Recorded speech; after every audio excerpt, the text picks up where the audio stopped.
Hey, DJ, ready to do another episode of the podcast? Hell yeah! I'm excited. Yeah. Hey, you know what? It was Disney Plus Day the other day. They dropped some great stuff. I finally saw Thor Love and Thunder. Woo-hoo! And I saw the new Pinocchio movie. So let's get started. But first, let me summon my Thor powers. I'm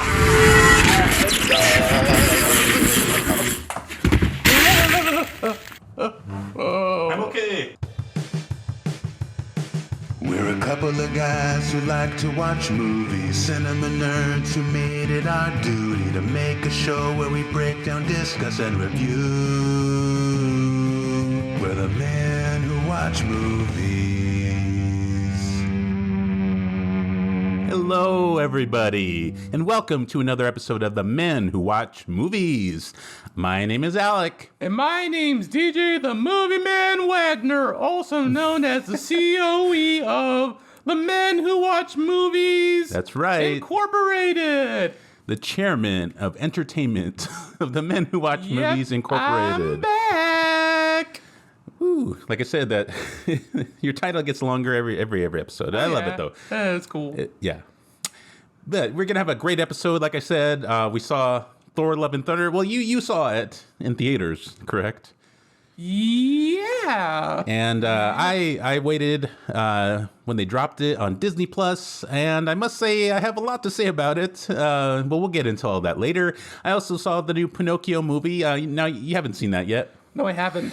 It's essentially the same as the cartoon, so there's not much that you missed except for Tom Angry Hanks. Angry Hanks. Angry Hanks. He's angry in the news. He's like, he's that was walking, like months ago. He's walking. You just at like a restaurant with his wife, and all of a sudden the paparazzi, bumps into his wife, and like Tom Hanks is like, wife, back the fuck off. You just love that celebrity drama, man. You like that he's tea. funny. You like that gossip and shit. Well, I know. And I don't blame cool. you. It's fun. It's funny to see that. But especially Tom Hanks, he's usually, you think of him as cool and collected. But then when he flips out, it's kind of shocking, Yeah, it's like,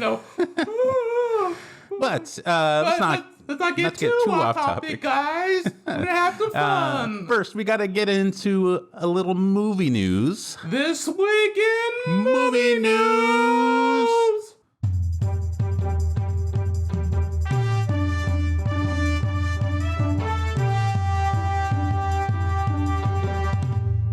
All right. Our first bit of movie news has nothing to do with Matthew McConaughey. Now, this first bit of movie news, it's a bit in the rumor arena. So this isn't official, but there's rumors that actress Jodie Comer is going to play Sue Storm in the new Fantastic Four movie. Woo-hoo! Now, disappointingly, I don't know if you heard about it. I was talking about it a little bit before the podcast with you. But recently, the Disney Expo happened, D23, and there was anticipation that they were going to release the casting for the Fantastic Four. And disappointingly, they didn't release any official casting for the movie yet. So they're going to have to wait. But that's a little... I can wait. I can't. It is what it is. I want to know, damn it. I can wait also, but it is what it is. Yeah. But yeah, we'll have to wait and see. But I saw the She-Hulk TV series and it was awesome. I told you it was awesome. I love that show. There's another episode tonight. I know this is going to air on Saturday. We're going to try to push our shows to Saturday now. It's a little bit hard to get out the episodes on time. I've been trying to do it on Fridays. It's a bit of a stretch to try and do that. So we're going to try and get our episodes out on Saturday. So by the time this episode airs, She-Hulk already been out for a few days, but we're filming this on a Wednesday. But yeah. So a new episode is coming tomorrow. I can watch it I usually watch it at midnight. Do you watch it at midnight, or do you wait? I'll watch it around like 8 o'clock, 9 o'clock, 10 o'clock. Oh, the next day because I'm a night owl. I'm a night owl, and I like to stay up and whatnot. So you're gonna stay up and watch it at midnight when it drops? Hell yeah. Hell yeah. But not to get too off topic, I heard that Steve Martin was on the Conan show, and he made this very smiley face. Oh yeah, you sent me a picture of it. I was like, what? At first I thought you met Steve Martin, and I got really excited, but then it was just a picture off TV. That smile. Now that is really off topic. But tonight, I think the She-Hulk episode is the one where Daredevil premieres. That's exciting. Woo! So we'll see. I love Charlie Cox, his great Daredevil. Yellow costume. How do you think he compares to the one from the Trial of the Incredible Hulk? Oh, well, it's different. He's way better. It's different. No, I mean, I heard that, Charlie Cox is way better. I heard that Rex Smith, who plays Daredevil in the TV series or a movie TV series of the Incredible Hulk, he sang with his voice, and of course, another podcast, it says like the incredible hairdo of Rex Smith, with the way he was singing, Random. Okay, moving on, some random stuff. Apparently, David Harbour has a new movie in the works. Now, of course, you know him from he was in Black Widow recently. Yep, and the Red Guardian himself. Yeah, definitely, and he's most known for, of course, his role in Stranger Things. Oh, and Hellboy. Yeah. Oh, yeah, that's right. He was in Hellboy, which didn't do so well. And the Green Hornet. He was? Yeah, he was one of the politicians. Oh, really? I didn't notice that. Yeah, I mean, it's a funny movie. But he has a new movie coming out. Apparently, it's called Violent Night. Now, it's a Christmas movie, but it's also like an action comedy thriller. What? Yeah. Violent action? It's a Christmas movie. Christmas is not even coming until December. I mean, wait until Christmas and wait until you make a movie on Christmas. Oh, yeah. Yeah, so apparently the Violent Night, it's going to come to the theaters in December 2nd, but it follows Santa Claus enacting bloody revenge to save Christmas from a team of mercenaries invading the home of a wealthy family. That sounds epic, man. Ooh, oh yeah, it sounds epic. I definitely have to check that out. I love David Harbour. He, of course, Hopper is great on Stranger Things. Definitely, this is something I want to see. Yep. We should go see it. I want to see this, and I want to see Blood and Honey, the Winnie the Pooh. I have no idea why people are making their own version of Winnie the Pooh, but it is what it is. Yeah. I don't give a fuck. Yeah. I mean, it is what it is, but as long as they're doing justice to that Winnie the Pooh stuff, but I'm glad that Disney Plus has their own version of Winnie the Pooh, but Winnie the Pooh, Blood and Honey, I have no idea what they're getting on, but weird. Yeah. It's good to have variety, though. Yeah, I mean, I love variety. All right. Now, let's move on in our movie news. Apparently, Captain America, the new Captain America with Anthony Mackie is going to begin filming in early 2023. I can't wait to see him as Captain America finally. It's going to be great. And there's some epic news that came out from D23. Apparently, Tim Blake Nelson is reprising his role as the leader. He's going to be the villain. Yeah. He's going to be the villain of Captain America New World Order. In Incredible Hulk, he made a small cameo, but he wasn't the leader in there. I mean, I think the big plan was for him to be the villain of the Incredible Hulk sequel, which never happened. And now, all these years later, he's coming back. Yeah. I'm glad they're incorporating a lot more of the Hulk rogues gallery. Of course, we see Abomination coming back, and now we have She-Hulk. So Hulk is coming back in big ways, and there's rumors that they're going to do World War Hulk. It's exciting. It's exciting, but I think Hulk is one of my favorite characters. So. What about Red Hulk? Isn't he supposed to come out? Or I have no idea what's going on. Now, there was rumors that he was going to be involved in the Thunderbolts, but with the passing of the actor who played Thunderbolt Ross, sad. I don't know how they would incorporate the Red Hulk. I mean, they could make him a different character. I mean, I did hear that they are gonna CGI him a little bit, or they're gonna put someone else as the Red Hulk. I'm not sure. No, pictures of the Red Hulk. I'm not sure. It's possible that they might make a different character the Red Hulk. Yeah. But definitely, I don't think they're gonna CGI. What's the actor's name? I'm forgetting right now. I'm drawing a blank. William Hurt. William Hurt, yeah. They're not going to CGI him or anything like that. I mean, they probably explained that he passed away. Because remember, I think he was already having health issues by Civil War. So. Oh, yeah. I heard about it, and it was really, really sad. Yeah. But I mean, the character of Thunderbolt Ross, he was even the character was having health issues in the continuity of the movies. So, I mean, it's easy to explain that he might have passed away at some point in between movies. So I don't know. I'm not sure. Only Feige knows what they have planned over there in Marvel Land. So we'll see. Congratulations, Mr. Feige. Keep it up. Woohoo! Oh, yeah, definitely. Apparently, we were just talking about him in last episode with the, in Trial of the Incredible Hulk. John Rhys Davies, who played Kingpin, he's coming back to the Indiana Jones franchise. That's a movie we forgot to mention that he was a part of. He's going to return as Sala in Indiana Jones 4. Are they gonna CGI him, or is he gonna look the same? I'm sure they're just gonna put him in as he is, because he's supposed to be. It's not supposed to take place back then. It's supposed to be now, or I mean, it's supposed to be like in modern time, whatever timeline. You know how like Indiana Jones 4, it was supposed to take place in the 50s. And I'm sure this was I don't know what time this is going to take place in, maybe the 60s. I don't know. It could be. Because they seem to be going along with the timeline of how, how long, whatever. I don't know. Something like that. Yeah. But not to get too off topic, but... Not to get too off topic. If you haven't seen those Minion movies, I recommend it 100%. They're so awesome. Oh, yeah, definitely. I also recommend the first Despicable Me, the second one, the third one, Minions 1, Minions 2. I urge everyone to watch it because it's so badass and funny. It's a kid-friendly movie. It's also for adults, so win-win. Win-win, definitely. You said you have all of them on DVD, right? Hell yeah! We have one hell of a collection. We gotta rifle through that one day. Maybe we'll make a video on your DVD collection. Yeah, we gotta. It's always good to have. Rifle him in, What was that, Zoidberg from Futurama? Fry, a lot of stuff, and you got a lot of DVDs. What? Okay. That would be a good video in and of itself, just all your DVD collection. Moving on to our next bit of movie news. There's a lot of stuff coming out of D23.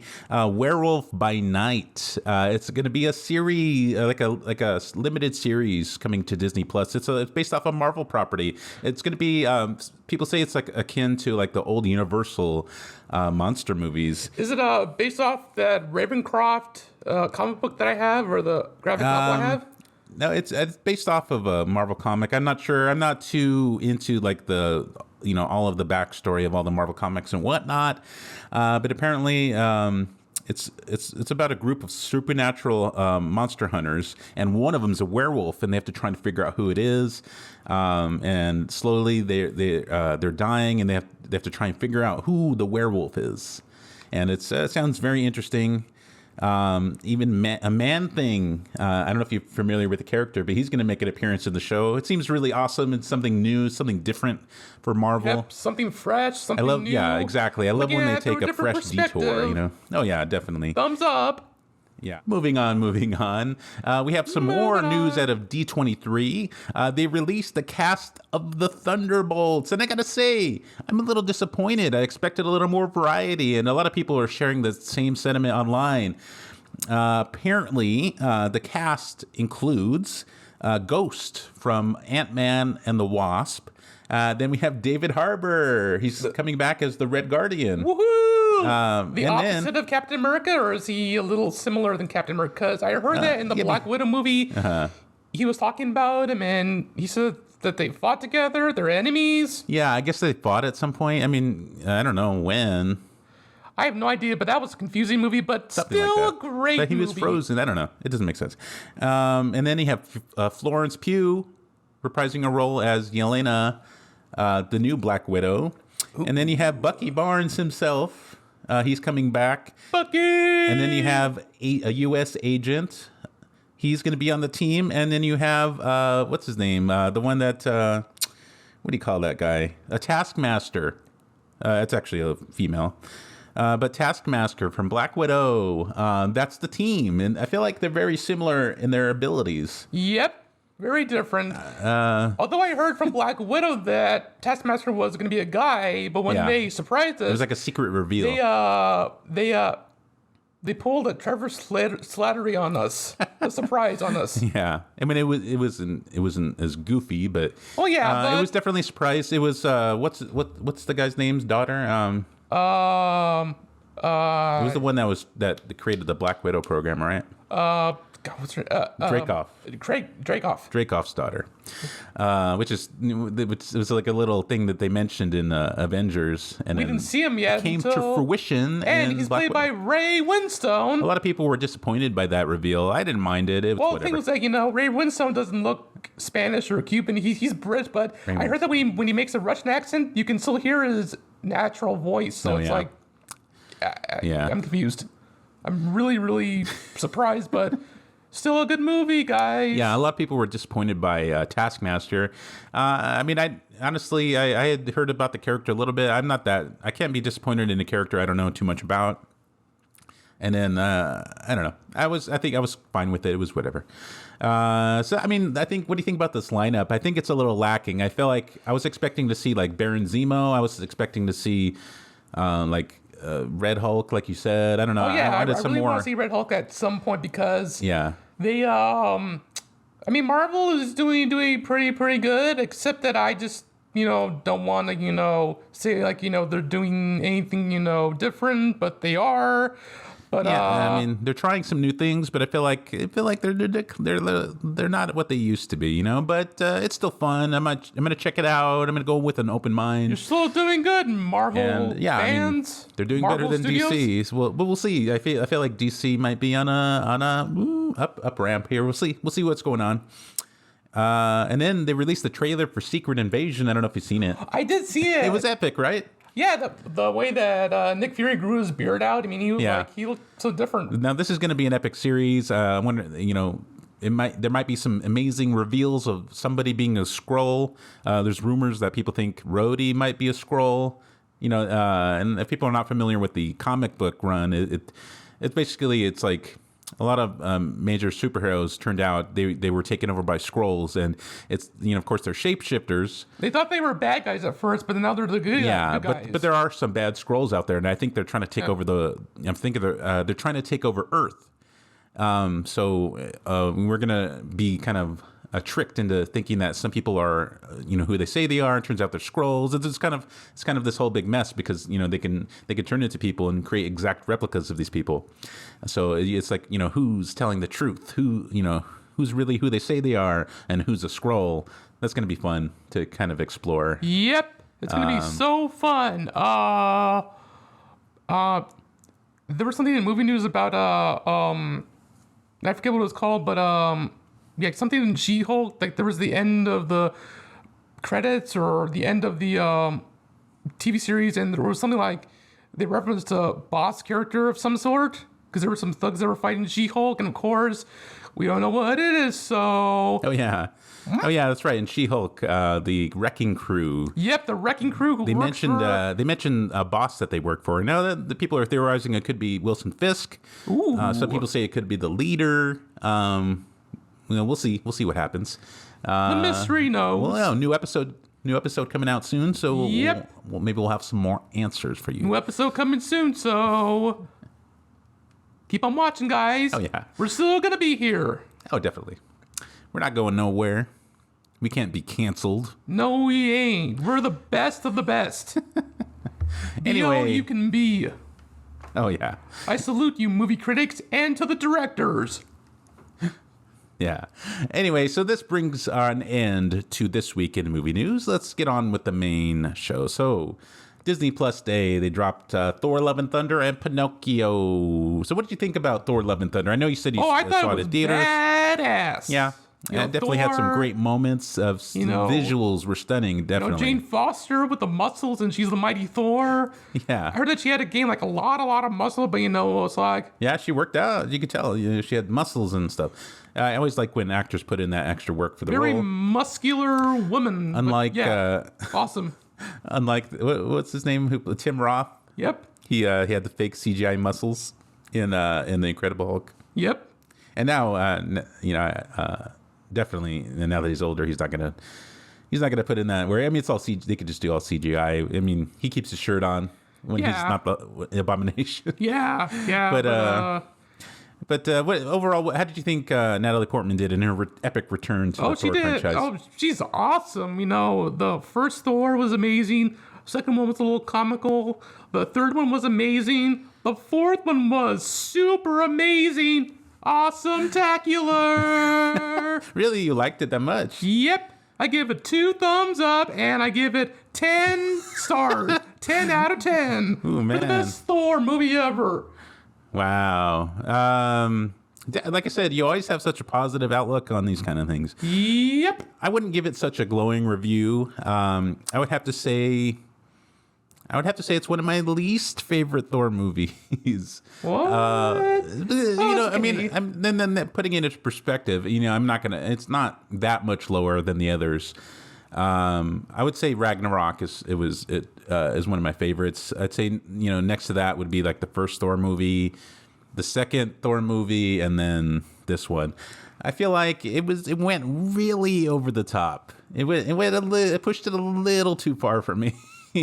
And I love that. I love that wacky stuff. I like the 90s music in Thor Ragnarok where it's... a lot of the Guns N' Roses. They use a lot of Guns N' Roses. Sweet child of mine. I feel like, if Tony Stark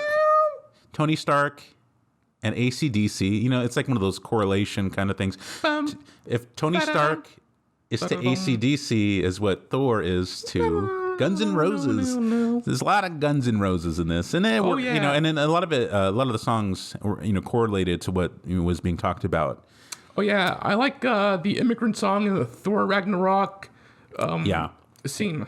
But this one was heavy on the Guns N' Roses, and then, like I said, especially "Sweet Child of Mine," it's classic. It had a lot to do with the theme of the movie at the end and whatnot. We'll get into that. We don't want to spoil it right off the bat. Nope. Just to get out of the way, we are going to talk about some spoilers. We'll try and keep the big ones to the end. But we're gonna. Yeah, it's been out for a while. We trust that you've seen it. It's been out for a while, so we're gonna pepper some smaller spoilers here and there, and then we're gonna leave the big ones to the end. But basically, it takes place, after the events of Endgame. Thor, he's just getting back into the game, so to speak. He's getting all muscular. He has to work out, get the guns out. Macho Man Randy Savage type of muscles. Yeah, so basically, it starts when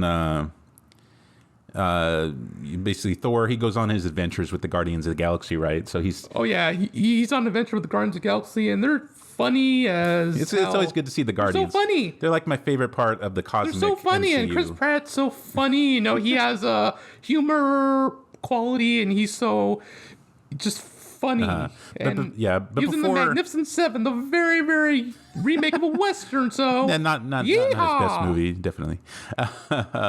Actually, before we get to all the Thor craziness, we start with Christian Bale as Gore. What'd you think about his performance as Gore? Oh, it was very, very haunting, very, very good. I agree. He still had the vibes of American Psycho as Patrick Bateman. Now that's a scary character. Yeah, you know me, that's a smile of Steve Martin. Okay. He's holding the CD of something, and he's like, I get a grin again and again. But Smilex, Steve Martin, I get a grin again. Well, I saw that picture on the Conan talk show, so I'm like, he must be really, really happy about the CD, or he's promoting the CD, and he gave a awesome smile that was like a tribute to Jack Nicholson's Joker. I guess the way he was smiling. Anyway, not to get too off topic here. I'm trying to keep everything on the rails right now. Yep. So let's talk more about Christian Bale as Gore, the God Butcher. He's fantastic. We still remember him as Batman, but as Gore, the God Butcher, he is so different. He's I think he's so different, and he's definitely one of the best parts of this movie. I just love how he brings that, like as you say, gravitas to the role. Gravitas, the anger, the frustration in the movie. Yeah, you can really see his motivation in this. Like any of the good Marvel villains, he has like a strong motivation. Thanos. But Thanos is Thanos, and Gore, the God Butcher, is. Yeah, they're very different characters, but I feel like they have like a similar like justification to their motivations. Yep, every villain has a justification to their motives, but where sometimes Thanos, they're bad guys. Where Thanos saw, a need for balance in the universe. He saw that there was too many people. Basically, he wanted to cut down the population to let the universe thrive, because he saw the destruction of his own home planet. Similarly, Gore, had a tragedy happen to him, and he wanted to not bring balance. That's where they differ. He wasn't about balance. He was about changing the hierarchy, because he felt like gods were just sitting in the life of luxury, letting the common people die, and kind of almost like mocking him in a way. While they were suffering, they were living the high life, so to speak. Right? That was kind of his gripe. Yeah, he was griping a lot in the movie, but because there was a god he was praying to, and then while his daughter was dying of like starvation and hunger and thirst, and he didn't, his god didn't answer his prayers, and then eventually he wanders upon this oasis. It's like this lush, in the middle of like this dry desert. And that's where he meets the god that he's praying to. I forget the god's name, but drawing a blank. Yeah, I don't know idea. I can't remember, but he was this guy. He was all decked out in gold, and he was this bearded man with a headdress and whatnot. And he meets him, and he's like, he's basically letting him know that about his daughter passed away, and then he was looking forward to seeing her again in the afterlife and whatnot. And he just kind of laughed him off, like, "Oh, you pathetic thing. There's no afterlife for you. This is it. Basically, you die and you're dead." To think that you get more. The God Butcher says, "You're not the first god I've killed." Oh, yeah. And then it turns out that god, right, he just finished killing some being who was wielding this powerful sword called the Necro Sword, and it's used to kill gods. And whoever wields it, it kind of takes them over, and kind of, it's almost like the, what do you call that? Mjolnir. Kind of like Mjolnir. They reference that later in the movie, but it reminds me of like the Darkhold. It kind of the Darkhold. It corrupts whoever uses it, and so Christian Bale at that point, he renounces the god, because he's like, "You failed me, and you're basically, we were praying to nothing. You basically are just here mocking us in our time of need, and I renounce you." And he has a little pendant of the god, and he rips it off his neck and throws it on the ground. And the god's not happy. He grabs him by the neck and he's choking him. And the Necro Sword starts calling to Gore, and it floats in the air, and he grabs it. Then it's when he gains the powers of the Necro Sword. It starts corrupting him. It turns him pale white, and his like an albino. Yeah, his eyes start glowing and whatnot. Very angry. And all of a sudden, he kills the god, and then the god's like bleeding gold blood, just to drive home the point of how much wealth and power that they wield. Yeah, just so overabundance so different, and whatnot. but all in all, so that kicks very, off very the good movie. Yeah. And that was a very strong beginning to the movie. Oh, yeah, very, very strong. Some Marvel movies have a very, very strong beginning. Yeah. This one had a very, very, very strong beginning. Yeah, I love all the stuff with Gore. I think it was excellent. And then as we start getting into the main movie, it gets really wacky, right? Yep. I mean, I feel like this is the wackiest it's ever been. A lot of people hated it for that. You mean Zeus? Well, that's a whole nother story. But even just the beginning where Korg is talking to the audience, basically. Well, he's really like telling the tale to all the Asgardian children about the legend mighty of space Thor. Yeah, the mighty space Viking Thor, and he's going over, how when Thor was a baby, and when he grew up and became basically the Prince of Asgard and whatnot, and it's kind of interesting. There's like this really bad scene at the beginning where it shows Frigga carrying a baby Thor in a battle, and it's like this I gotta admit, the CGI is pretty bad. Normally I don't like to criticize CGI too much. I know it's a lot of work, and it's really hard. I mean, the way they push these guys to get I don't criticize CGI out, but I mean the baby looked pretty bad. It looks like some like 2000s shit. But other than that, I think the visuals overall were stunning, but the baby was a little jarring. Still a good movie. It reminded me of The Son of the Mask. A little bit. What a horrible movie.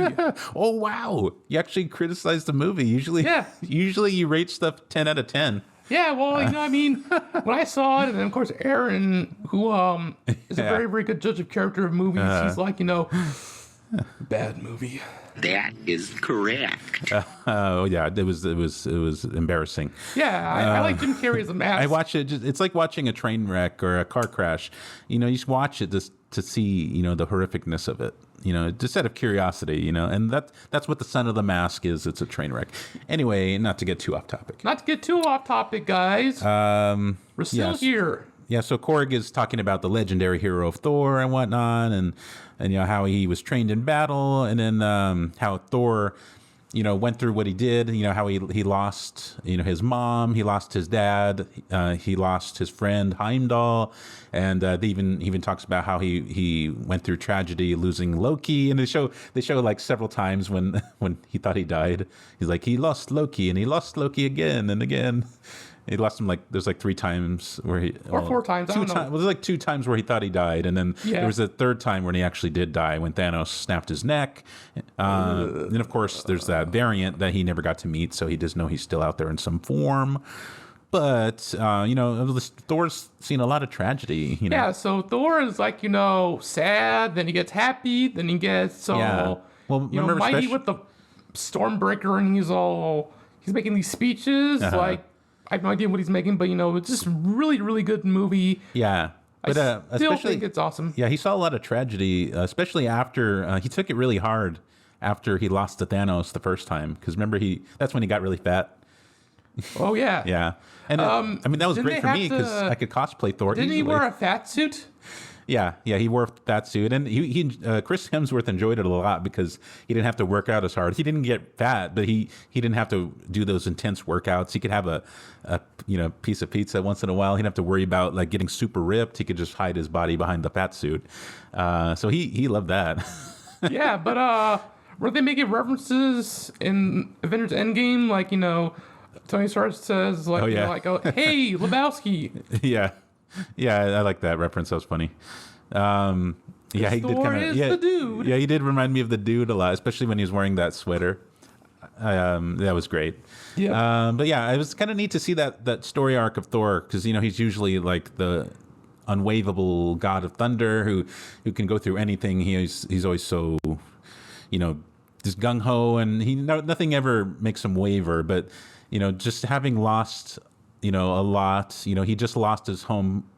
Asgard blew up in Ragnarok, and he lost a lot of friends. He lost a lot of family, and on top of that, he thought he could, best Thanos, and he even lost to Thanos. He rarely wins a fight.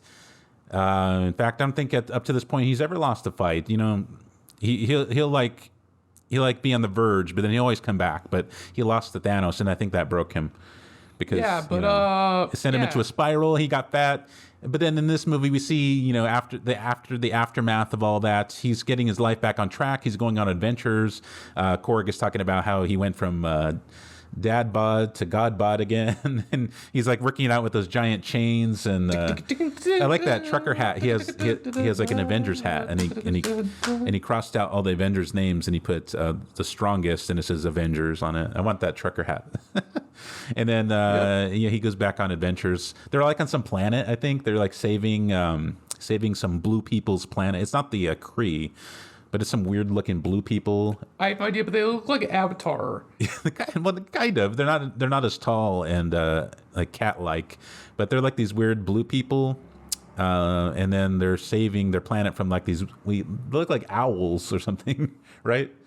Yeah, it was very different stuff, but the goats were screaming, and I thought goats were making sound call. Oh yeah, we'll get to that right now. Yeah, we'll get to that right now. But there were these weird bird people that were attacking the blue people's planet, and I think they were going after the what do you call it? Their temple where they worship their god, and they were talking about how their god was killed, which later we'll find out that it has to do with Gore. The God Butcher. And then anyway, they fight off. They do this epic fight scene where they fight off all the owl people. At first, the Guardians are hard at work trying to kill them, and they're just being overwhelmed. And Thor, at the beginning of the movie, is kind of meditating and contemplation and whatnot. And finally, he decides to join the battle. At first he plants Stormbreaker in the ground, remember, and it starts to grow. Yep. And he pulls out of the ground. There's roots and stuff, which is funny because people were theorizing if you plant Stormbreaker, it'll create a new Groot. which I think that's kind of what was happening until he pulled it out. Yeah. And then he rode it like a witch's broom. Yeah. I thought that was kind of hilarious. It was hilarious. Marvel movies have this Easter egg stuff where they bring out mysteries and whatnot, and they have this cool stuff and whatnot. But definitely a lot of those weird visuals and stuff. My favorite part of the fight scene is when he there's like those two owl creatures. They're riding like these weird like hover motorcycle kind of things, and they're gonna crash into him, and he like stops him with his legs, and he's doing like a splits. It almost looks like a Jean-Claude Van Damme stunt, where he's like he has his legs split between the two bikes. Remember that? Oh yeah, I remember. Jean-Claude Van Damme. That martial artist guy, but yeah, he was like he's so good in his movies and whatnot. Yeah. It was so epic. And then accidentally at the end of the battle, the temple gets destroyed and it crumbles to the ground, and the blue people are sad and whatnot. But I think and then eventually after they hear about the god being slayed, I think that's when they start hearing about Gore, right? Yep. And then they learn that hearing about Gore the God Butcher, and of course, Thor and Mighty Thor, which is played by Natalie Portman. Oh yeah, Natalie Portman returns. So we eventually they cut to Natalie Portman's character, Jane Foster, and then we see that she's doing chemo, which is sad. Yeah, I mean, I never read the comics about that, but when I saw the movie, and of course when Aaron told me about that, it's based off the comics, so I'm like, yeah. So she gets cancer, and she's like in stage 4. Basically, they told her to get her affairs in order, and even Darcy is there, played by Kat Dennings. Oh yeah, and she has a small cameo, very brief. It's fun to see her back, though. She's a fun character, and so she basically, telling her that you need to fight this, you can fight this and whatnot. And but Jane knows that she's in trouble, and eventually she'll seek out the powers of Mjolnir, because you could see it was kind of calling to her. I believe they say later in the movie, but she also sees a book on her table about myths, like Viking myths, and it's saying that in the book. I think Mjolnir wields some magical powers that can help with health and stuff like that. So I think she theorizes that maybe Asgardian magic can, maybe it'll help cure her cancer, because at this point she has nothing to lose. She's a mighty Thor. Yeah, so she goes Never read the comics, but very, very terrific movie. It's very similar in this movie to her arc in the Mighty Thor comic book. About her cancer and all that, but we'll get into the big spoilers at the end. Yep. But yeah, so she goes to New Asgard to seek out Mjolnir, and that's when she touches it, and magic starts to happen. It starts electrifying and whatnot. And at this point, it's still broken because Hela destroyed it in Ragnarok. Yep, and it's still broken, but it's still pieced together and whatnot. Yeah, and then the funny thing about New Asgard, though, it's become a tourist town. So Valkyrie is now the head of Asgard. And they turned into a tourist attraction. So there's all kinds of like Viking tours. They have boats that are taking tourists across the water, and they have like all kinds of rides, I think. And that's when we see there's like a tourist group viewing Mjolnir behind it's like a glass dome, and then we have another play going on with Chris Hemsworth's brother playing Thor Liam again. Hemsworth? Yeah. And Sam Neill. No, not Liam. It's the other. It's the third brother. I don't know his name, but it's the third Hemsworth that he's not an actor, but he's playing Thor in this again, like he did in Ragnarok. And then we have Sam Neill. Well, Sam Neill is back as Odin. And Matt Damon as Thor, just like they did in Ragnarok. It's hilarious. And then, of course, now we have Hela, played by Melissa McCarthy. I thought that was a funny bit. I loved it in the Ragnarok, and it was good to see the actors back in this one. But yeah, they're doing another play based off of the events of Ragnarok. And when Odin dies, it's funny, when he turns into magic dust, it's just Sam Neill sprinkling like some gold glitter around and stuff like that. What do you think about that? It was funny, Sam Neill is so funny, when in his Jurassic Park movies, he is so, dead on his character. He has like, an American accent in Jurassic Park. When he's in other movies, he has that famous British accent with that big beard of his. Oh, yeah, definitely. Yeah, so that eventually they get like a distress signal. Thor and the Guardians get a distress signal about a bunch of people saying that their gods are being killed off, and they're like, "What the hell?" And Thor sees a video pop up on the screen on what's his name, Star-Lord's ship, and it's Lady Sif. Jamie Alexander's back as Lady Sif, and she's in distress. She's in some icy planet. I don't know if it's Hoth. No, I'm just joking. Isn't she angry, or she's angry? No, she's wounded. She's hurt on the ground, calling out to Thor. I think she's in need of help. And that's when the Guardians and Thor part ways. He's saying that he needs to go help his friend. And he's like, this is where we diverge. And he was even saying to what's his name, Star-Lord, he's like, here, take the ship. It has done me well. He's like, you mean my ship? I don't know. Thor's he's a little ditzy in this movie. I don't know. Yeah, well, they made him comical in this movie, so Yeah. I mean, like, I'm not a smart man. I don't know. They made him a little too airhead in this, a little for my taste. At some point in the movie, he like starts talking to Mjolnir and Stormbreaker like they're sentient. I don't know. It just seems a little childish to me. That's weird, but he hasn't done that in any of the other movies. So good. Yeah, he hasn't done that in any of the other movies. I don't know why he started now. It's not like they're talking back to him or anything. I don't know. Maybe his brain fried after the whole Thanos ordeal. I don't know. But anyway, he goes to save Lady Sif. She's hoping to die on the battlefield to get invited into Valhalla. I think I said Valhalla by accident. Do you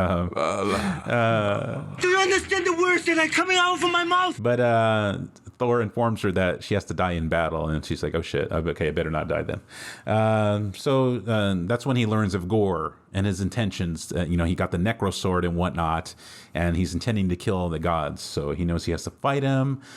Eventually, I think Gore ends up back going to New Asgard, because I think that's when he finds out that he's next on the chopping block, right? That he's going to come after Thor. Yep.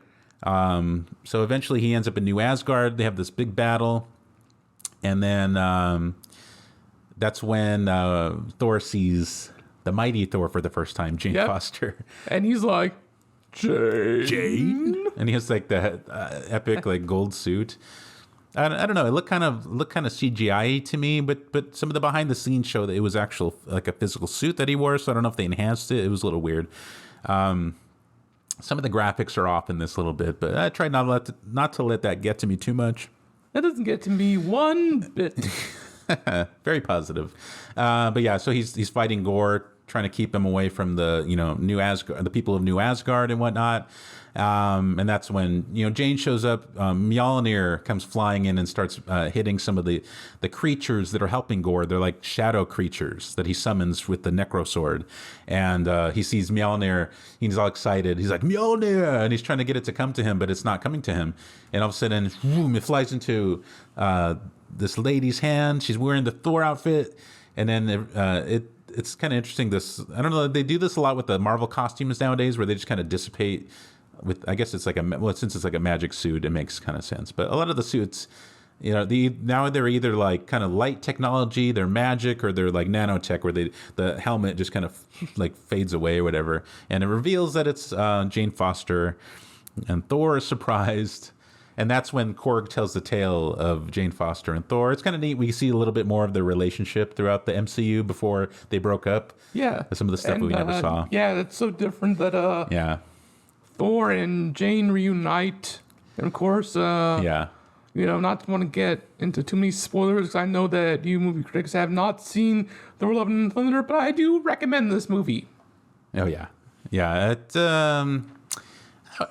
on Disney Plus. Might as well watch it, but it's like I said, it's not my favorite.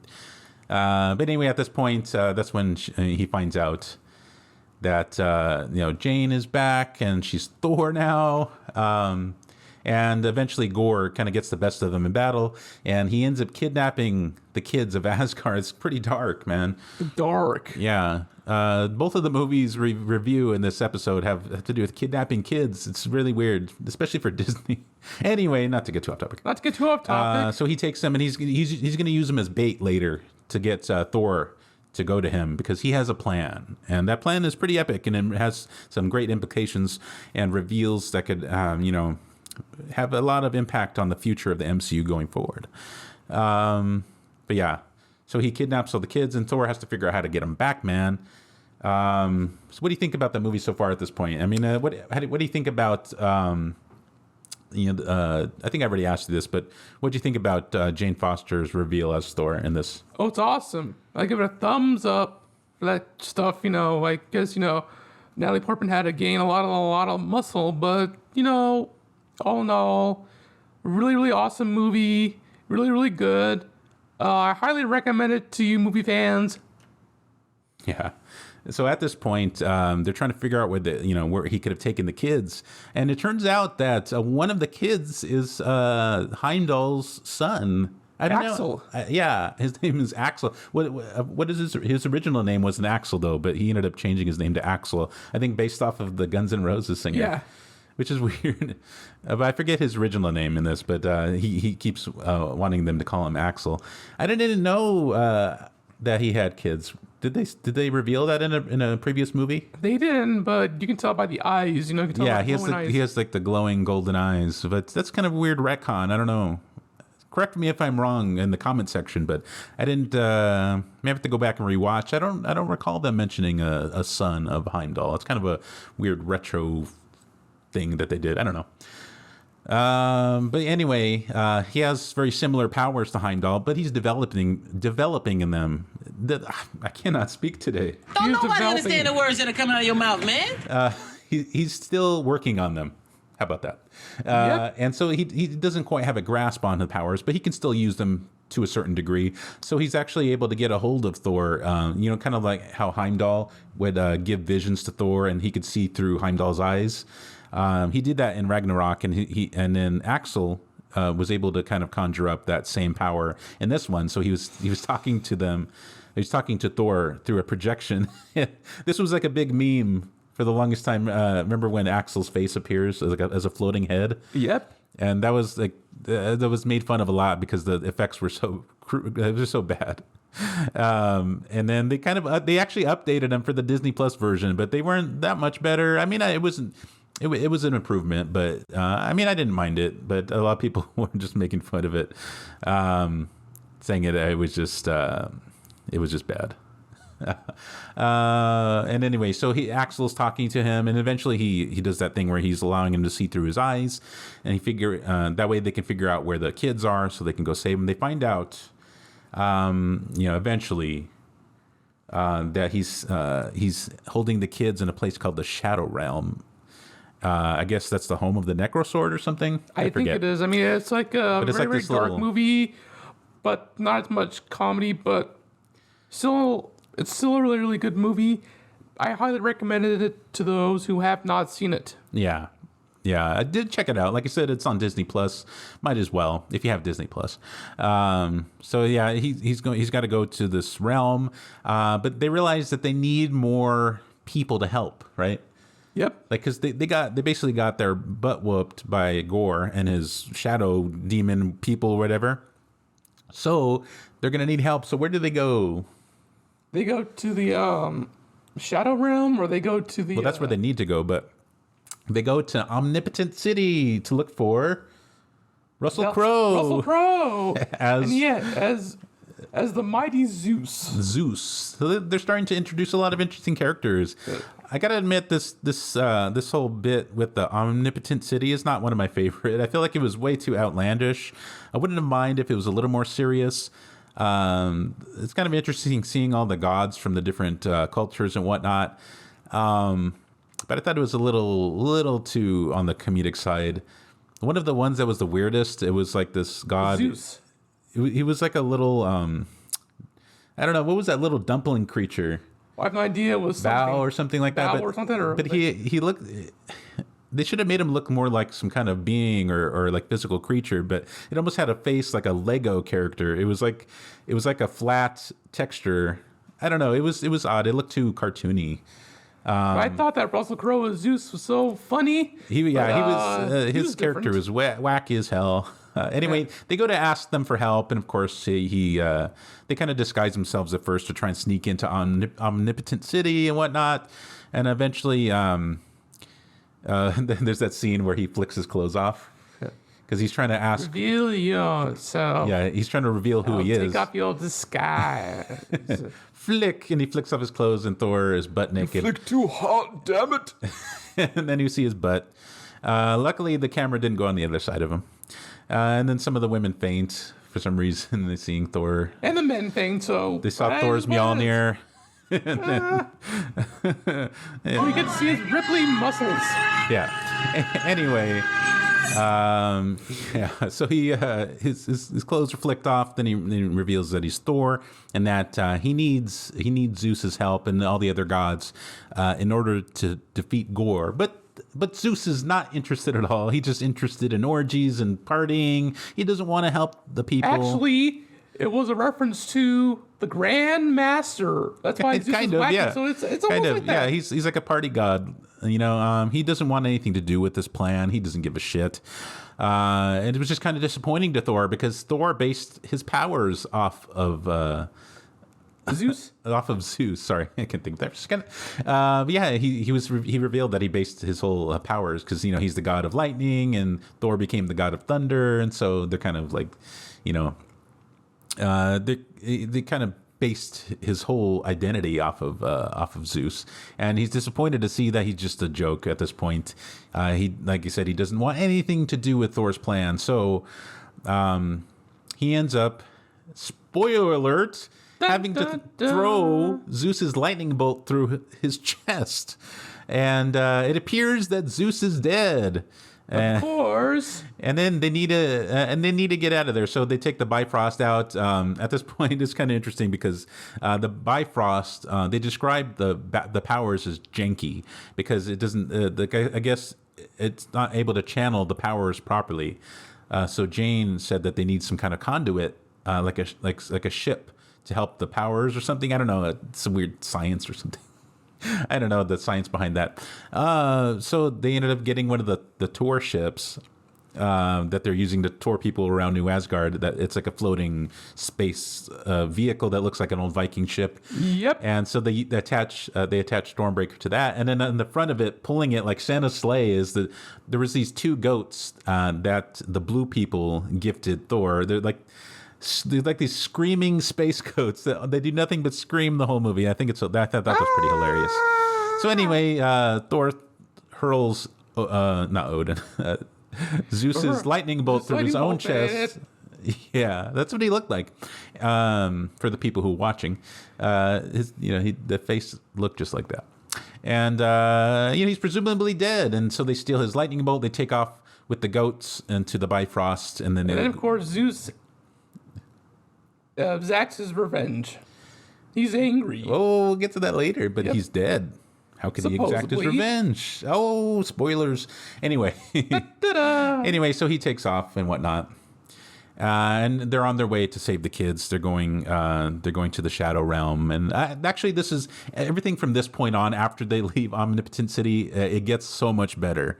I feel like the second act and whatnot, or whatever, I don't know, the act structure, whatever.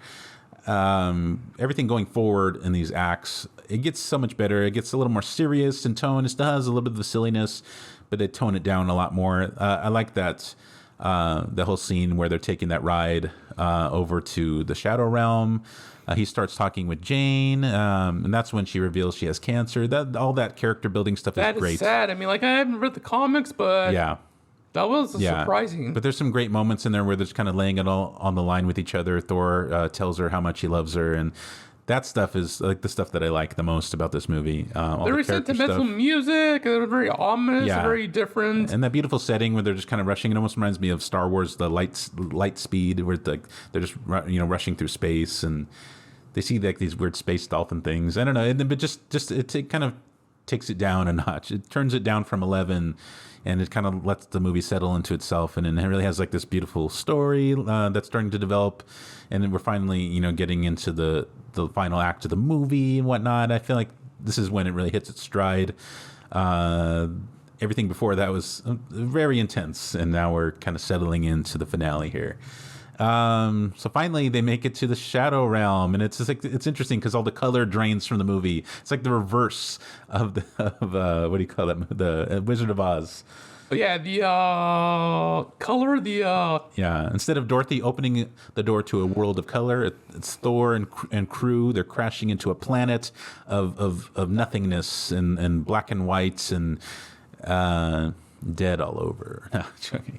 Anyway, it's kind of funny because they think it's like this huge planet, right? And then they're traveling into it, and then their whole ship crashes into it, and it's like this little tiny little ball of dirt. It looks like a little moon or something like that, right? Yep. And the goats are all screaming because they crashed into the thing, which they're all screaming anyway. I don't know. I find something hilarious about screaming goats. Anyway, that's when they finally meet up. Well, they're thinking they're meeting up with Gore so they can finish him off. They think that the kids are being held there, and turns out that it's just a trap. It turns out that Gore led him there so he can steal Mjolnir, because his big plan is to open the Bifrost. Yep. And go into... And create chaos. Yeah. And rampage. Remember, what was his plan? Remember he wanted to get somewhere? He's going somewhere to get Eternity to rescue his daughter? Exact. Well, his plan wasn't to rescue his daughter. So there's this being in Marvel Comics called Eternity, and it basically represents the entirety of the universe. It's depicted as like this kind of almost like omnipotent, like godlike creature sitting in like a meditation pose. What is that face you're doing? I don't know. It's that smile that Steve Martin made when he got surprised. You know, just what is. Random. Yeah. Okay. Sure. If I'm boring you, you could just tell me. No. I know I'm just talking. No, but you know, am I boring you? No, but you know, I've been watching the Minions movies, and it's so good. The way they have Steve Carell doing the old Gru voice, young Gru voice. They got Russell Brand as Dr. Nefario, and then of course young Dr. Nefario. I think the fact that you changed the subject means that that's you admitting that I'm boring you. Oh my God, he admitted it. I'm just joking with you. We're having fun here. We're keeping it guys. loose. We're keeping it loose. Well, let's finish Thor, and then we can we can talk about some other stuff. Yep. I still want to talk about Pinocchio a little bit and all that, but Pinocchio, I'm Geppetto. An odd choice for Tom Hanks to play Geppetto, but you know, Drew Carey was Geppetto at one point, and you know, oh really? Yeah. I think that sounds so familiar. Anyway, it was called Geppetto. So it turns out he wants to open the Bifrost to get to the center of the universe, to see eternity. And basically, eternity is like this magical being that represents the whole universe. And you can ask it for a wish, and it'll grant you that wish. And so what Gore's gonna do is he's gonna wish that all gods were dead. Dun, dun, dun. Bum, bum, bum. And that's no bueno because Thor's a god, so we're gonna, that means the end of a lot of beings. So the action Thor. So they got to go stop him, like Thor always does. Yep. So anyway, they get caught in this trap, and Jane and Valkyrie, they get wrapped up in the shadow demon's tentacles, and Gore has them kind of stuck in there, and then he also has Thor, and then basically Jane kind of got ahead of the curve, and she realized his plan, so she hurled Stormbreaker off into space so that way he can get it, and then so he's trying to kind of choke them to get them to bring Stormbreaker back.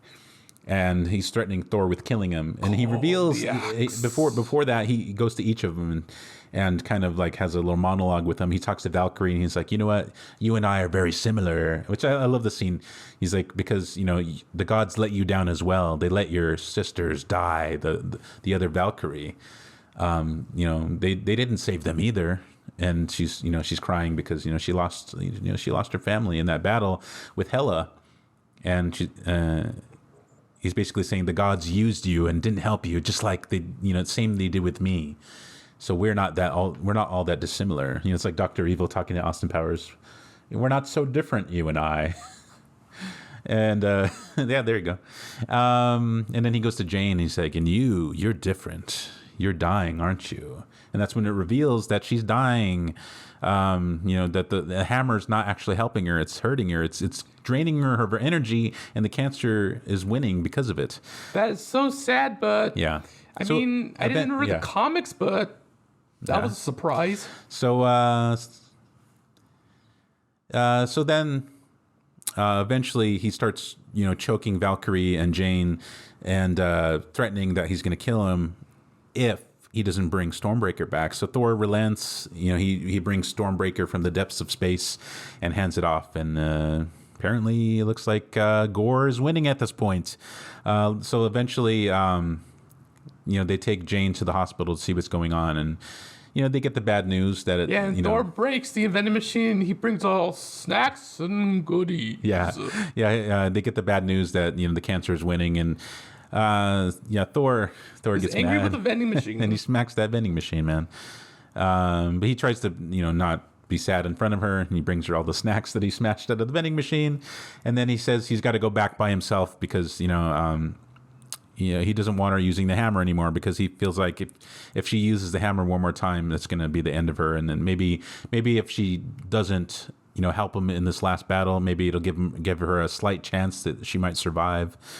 But I mean, it's futile at this point with all the news that they got. But he's thinking that it's worth a chance. Maybe if she doesn't wield the hammer anymore, maybe she can pull through, and it's worth it to him to give it a try at least. And she doesn't want to leave him behind. She wants to go help him in the final battle, But he goes off by himself. Valkyrie got injured in the battle as well. She got stabbed, so she's unable to go. She lost a kidney in the fight. Oh, she can't drink, so I guess I don't know what that's up. But So he goes to set off by himself. He ends up finding the kids. And he actually, this is pretty epic. He actually gives them all a bit of his power. So he temporarily bestows some of the Thor power between them all, so they can help fight off the shadow demons and whatnot, the shadow creatures, whatever they're called. And they get in, of course, Guns N' Roses starts blaring again. They start battling and whatnot. And unfortunately, Gore is just too powerful with that necro sword, man. He gets Thor down on the ground, man. And you know what? Spoilers. Here we go. We find out that Jane decides, fuck it, I'm dying anyway, and I'm going to help him. We see Mjolnir come in and smash Gore. And, much to Thor's chagrin, as I keep saying, he knows what this means when he sees that hammer. He's like, no, basically he knows that's pretty much the end of Jane right there, because the fact that she's using that hammer again, it's no bueno. So, but she's able to save Thor, because the necro sword is literally at his chest. It reminds me of when Thanos was pressing Stormbreaker into Thor's chest. Gore was pressing the necro sword into his chest right before she saved him. So it literally saved his life. And then they continued the battle. This is kind of epic, when she rides in. Remember, how did she enter the scene? With the horse? She was riding in on Pegasus, horse. On Valkyrie's horse. Pegasus, I think that's horse. Yeah. So that was pretty epic. And so they fight. They fight the good fight, man. And they're trying to smash the necro sword, because that's the source of his power. And basically how the necro sword, how Mjolnir is draining Jane of her. That sounds like a band name, Draining Jane. Well, I think that the band, there's a band called Raining Jane or something like that. Anyway, not to get too off topic. That's good. Too off topic. Anyway, how Mjolnir's draining Jane of her power, of her life force. The necro sword is also killing Gore, and if they smash the hammer, Gore will die. Because earlier in the monologue, when he was talking with Jane, he's like, just as the gods are using you, they're using me as well. And, I'm also on the same path as you. I'm going to die as well without the power of the sword. And so he kind of gives away his Achilles heel, if you will. Yep. So their goal is to smash that sword, and eventually they do. But unfortunately, he was able to open the Bifrost in time and open a portal. The heroic Thor opening up the Bifrost. Well, it was Gore. It was Gore who opened up the Bifrost, Gore. And to the center of the universe, to see eternity. And finally, he makes his way through to make his wish that all gods were dead. And it's kind of interesting when they enter that world, because it reminds me of, how when they get the Soul Stone and they enter that afterworld realm with where it's like orange and the floor is like water. That's what this reminds me of, except everything's blue. Yeah, right? Because of Thanos. He went into the realm one time and he saw Gamora, the young Gamora. So I guess it was the same thing. It reminds me a lot. The same visual, Same visual, but awesome. But it was very interesting. Except it's all blue, and you see that silhouette of eternity sitting there, and it's like flat, and it's all just like a field of stars, and it's very cosmic looking. It's epic. It's pulled straight out of the comic books. And so he's about to ask it to kill all gods, and Thor appeals to him. He's like, basically, why not? Why not wish for your daughter instead? And he's like, no, I must do this. And eventually Thor just, relents, and he goes back to Jane. He sees that Jane is on the floor dying, because in order to smash the Necrosword, she also had to destroy Mjolnir. And without Mjolnir's power, of course, she's back to her human form and she's dying. And at this point, she's about to, pass away. So he's, you know what, I'm going to choose the thing that I love the most. Do what you're going to do, basically. It's something to that effect. I forget exactly how the conversation went. But it was, heroic dialogue. Yeah, it was a very beautiful scene. And then he goes back to be with Jane in her final moments. He's like, I'm going to choose love, basically. Why don't you choose love? And why don't you wish for your daughter back instead of killing all gods?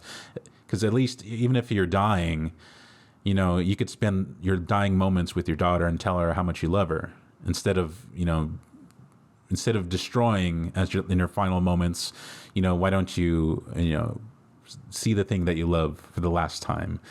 And because he's like, that's what I'm going to do. And so he spends, his moments with Jane, and that really gets to him. And he sees that, maybe he's right. Maybe, I do love my daughter. Maybe I should maybe my one wish should be to be with my daughter again before I die. And so he does. He wishes his daughter back. It's very, very dark, but, very, very sad. And but all in all, a pretty good movie. So it was a solid ending to a very wacky movie. Yeah. But his main concern about doing that is like, who's going to take care of her after I die? But Thor, he steps up to the plate. He says, I will watch after her. Just make the right decision. Bring her back, and I'll take care of that. And that's what happens, man. And unfortunately, just as in the comic books, Jane passes away from cancer, and Thor has a new daughter, essentially an adopted daughter. And so he just, he's a man of his word. He's a man of his word, and he's taking care of Gore's daughter. And of course, Gore passed away as well. And later on, Korg is kind of summing up the movie. And it turns out that the title is kind of it's interesting, because the title kind of reveals the ending of the movie, but we just didn't know it, because it turns out that the girl he named her Love. And he, being the god of thunder, is thunder. So it's essentially Thor, God, Love and Thunder. What a surprising little turn of phrase there. Yep. It turns out that it was kind of revealing the ending of the movie. So he's having her trained in the ways of the Asgard, fighting skills and whatnot. It's kind of cool to see her, trained. She could be like the next Thor or something like that. Yep. I don't know what Thor 5's going to be like, but whatever mysteries it's going to hold. It's exciting to see what's going to happen, now that he has a kind of protege. It's not a blood, she's not his blood, but, she could still be brought up with the, what do you call it, the morals of Thor. And, he can bestow all the kind of knowledge that he's gained throughout his time as the god of thunder. And, it's going to be an interesting little change of pace for him. And I don't know. What do you think about that? Oh, it's good. The way the movie presents itself, it's just so awesome. Oh, yeah. It has this climax in this artistic way, I can tell why they put Guns N' Roses music on there. It's just so fun in the way it is. They channel that stuff in there. Oh, yeah. Definitely. The music was good. I always like when they incorporate some, like, rockin' music and whatnot. Like I said, the first half really weighed it down. I feel like it was too over the top, too wacky. And then the back half of the movie, I think it had a lot of the great stuff in it. Of course, all the gore stuff was great. I feel like it needed more of that tone because you can keep some of the wacky stuff. I feel like it just went over the top with it. So what would you rate this movie out of 10? I would rate this movie 9 out of 9. What did you change the criteria to 9? 10 out of 10. 10 out of 10? Yep. You always rate everything a 10 out of 10. Yep. That's why I'm super generous. Oh my God. He admitted. Nah, realistically, like saying like with its flaws and all, you would still rate it a 10 out of 10. Yep. Okay, I admire. It is what it is, I admire your conviction to your decision and grit. I'm a man of true grit. Yeah, I would say an honest review of it out of 10. I would give it a 6.5. Yeah, I would give it a 6.5. I would say it's one of my least favorite Thor movies, next to The Dark World. I'd say Ragnarok is still one of my favorites, next to the original Thor movie. I think had it been more like the later half of the movie, and maybe the similar tone as all the gore stuff, I feel like it would have been a lot better if they cut out a lot of the fluff, especially the omnipotent city. It could have been a lot better taking all that stuff out. I mean, keeping the Zeus stuff, but I feel like it was just a little too wacky, a little just pushed it a little too hard on that. But overall, I like some of the stuff that's, setting up. I love some of the stuff that they've set up for the future of the MCU. Of course, we have those epic end credit scenes. The first one being spoiler, we have Hercules. Hercules. Of course, we have Zeus who's angry. That's epic, and his suit is so comic accurate. I love it. Yep. Because it turns out Zeus is alive. And he's angry. He didn't die. Filled with vengeance. Yeah, so he's sending Hercules to fight Thor. So I'm sure we're going to see a Thor versus Hercules. It's going to be epic. Yep. And Hercules isn't a villain, so obviously at some point they're probably going to be on the same side. So we'll see. I can't wait for that. And then I like the actor too. He's from Ted Lasso, so he just won an Emmy for Ted Lasso. Anyway. Not to get too off topic. And then the final end credit scene, we see Jane in Valhalla. Because at the end, remember when she died, she turned into gold dust, just like Odin did. So I guess since she was technically a Thor, she qualified to get into Valhalla. She died in battle. And we see her greeted by the wonderful Gore? Heimdall. Gore would not be in Valhalla. Nope, I was mistaken. But Heimdall was there welcoming Jane into Valhalla. And, of course, they met in Thor the Dark World. Yep. After she was teleported to Asgard by Thor. Overall, like I said, not my favorite movie, but it's definitely rewatchable. Some of the visuals are just completely stunning. And like I said, the later half of the movie totally redeems a lot of what they did. I feel like it's, like I said, over the top. So that's my review of Thor Love and Thunder. Yep, and that's my review. I give it a thumbs up. And then you said another movie that I watched from Disney Plus Day, Pinocchio. I know Pinocchio. You said you haven't seen it, right? I have not seen it yet, but it has Tom Hanks as Geppetto. Definitely awful. I would, out of 10, I would give it like a 3.5, and the half is being generous. It's essentially the same shit as the cartoon, and even the cartoon is really awkward to watch. I mean, it's like I said, Thor Love and Thunder has a scene of kids being kidnapped, and Pinocchio is all about a bunch of kids being kidnapped and taken off to a place called Pleasure Island. Like, what the fuck? I don't remember that. I've seen it when I was a kid, and I didn't remember that. It's like that's some like Epstein shit. Like, what the fuck? What? I don't know. This is weird. I don't remember all that plot about Pinocchio. Did you? I have not remembered it, but I've seen the cartoon a long time ago. I mean, the plot is weird to begin with. It's about this old man living alone who wants to build a boy. Yep. and it's funny because in the new movie, like they change it so that I guess he's building the boy because he wants someone that reminds him of his son. So I guess it makes it a little less creepy. And he had a wife at some point in the cartoon. They never mention anything about a wife or why he's creating a boy out of wood. It just, but in the movie, they try and retrofit it so that way it's like, oh, he had a son, and the Pinocchio is based off of his son, and he has a wife at some point, and so it's like this man who had lost a lot of people, and that's why he wanted to build his son out of wood. I don't know. So I guess they're trying to make it a little less awkward. But they kept that whole bit about the kids being kidnapped off to Pleasure Island, and they're turning them into donkeys. Yep. And they want to traffic them. I didn't see really it, weird, but... and they want to send them off to like salt mines and sell them to the circus and shit. It's fucking creepy as shit. Yep. And like I said, the new live action movie is pretty much a direct port of that, except they put it, it's just Tom Hanks and a bunch of CGI characters.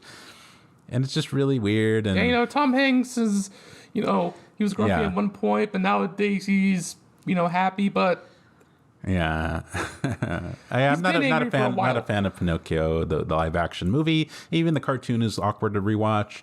And they added a little bit of extra scenes here and there to kind of change it up from the original. And then I remember the scene at the original cartoon had Geppetto gets eaten by a whale and Pinocchio has to go save him. In this one, it's like a weird sea creature with tentacles. Oh, like it's like a whale with tentacles. I don't know. It's weird. Whale plus like a octopus with a whale. I don't know.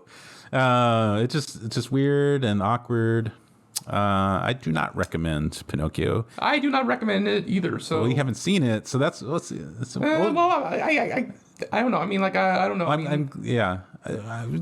mean, if you want, check it out. I wouldn't recommend it, but definitely, if you were to see it and give it a 10 out of 10, I would have to revoke your license as COE. That's one I will not let you rate a 10 out of 10. It's just bad. I'll give it a 1. What makes me even sadder, it was directed by the great Robert Zemeckis, who, of course, Back to the Future, Romancing the Stone, Forrest Gump,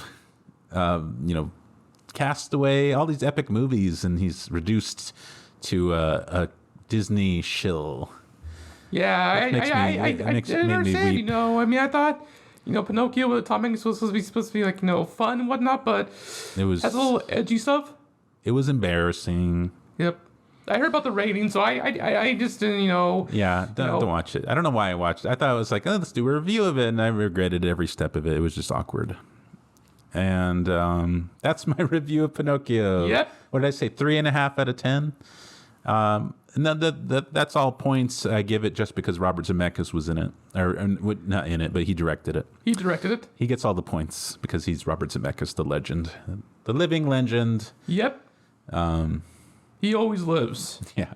He's the man of the movies. Well, this brings us to the end of our episode of the Men Who Watch Movies.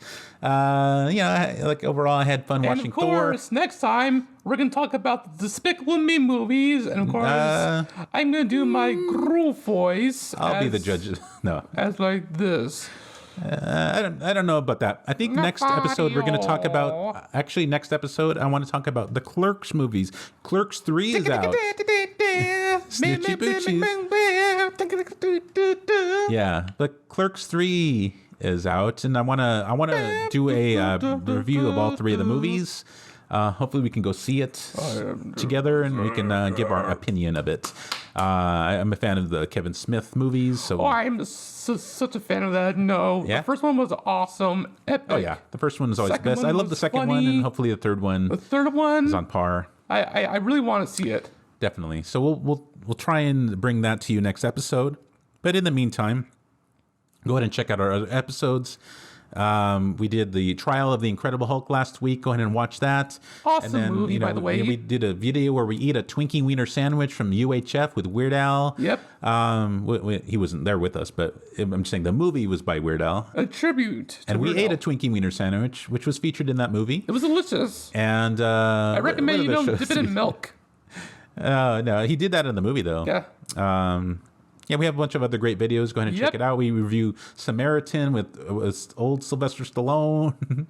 And he's angry, very angry. And then we talk about Office Space. And then we have some more great stuff coming up. Go ahead and check out. Some great stuff coming up. So go ahead and check out our Twitter at Men Watch Movies. Yep.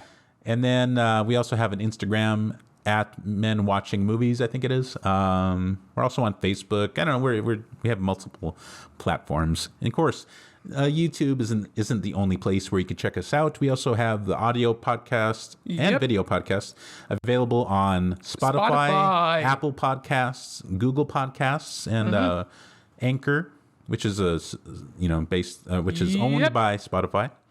So go ahead and check us out if you just want to listen to the podcast. You don't want to watch our ugly faces. No, I'm just joking.